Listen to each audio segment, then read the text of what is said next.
Population congolaise, ayebi que MLC parti à Jean-Pierre Bemba ndé ezalaki deuxième na ba élection il y a 2006 kasi ndenge nini bakoki kopanza na boye ba réaction croisée na micro ya Thierry Landou na Aymar Mongaba. Jean-Pierre Bemba aux arrêts et puis ça fait le long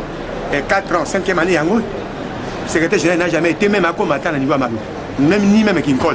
ni même na fief ya Bemba comme président national, ni même à parcourir même ici tout le monde aille.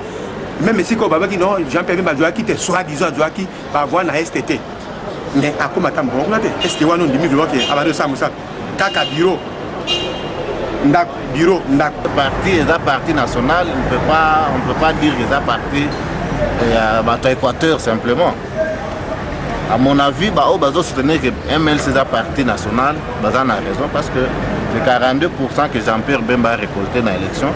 ils ont sur toute l'étendue de la République, ils ont seulement dans l'Équateur. MLC c'est école, MLC des formats qui bango va former MLC. Ceux qui ont une école, l'école des salio, moi la classe c'est l'école de la classe. Azalaki na MLC école wana bati situé et na makambo ya mabe ya sali pour na parti ya teke moto parti mais pour la fonction longue donc na commission za meling parce que le col a tout mal accéder na poste na regretté justement ndenge na prendre de nouvelles que balongoli François Mwamba le col secrétaire général ya parti à MNC o nayebi que François Mwamba zaki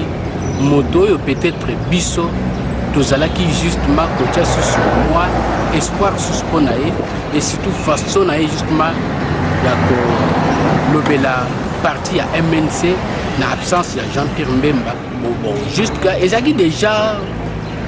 cabal monté déjà ou ezaki préparé déjà pour nae to pas déjà que un jour à finir toujours na kokende puisque déjà MNC babani déjà ko boycotter déjà justement quelque part justement soit à déjà que ndenge bazoko monene sur na ndenge nini mais biso to regretter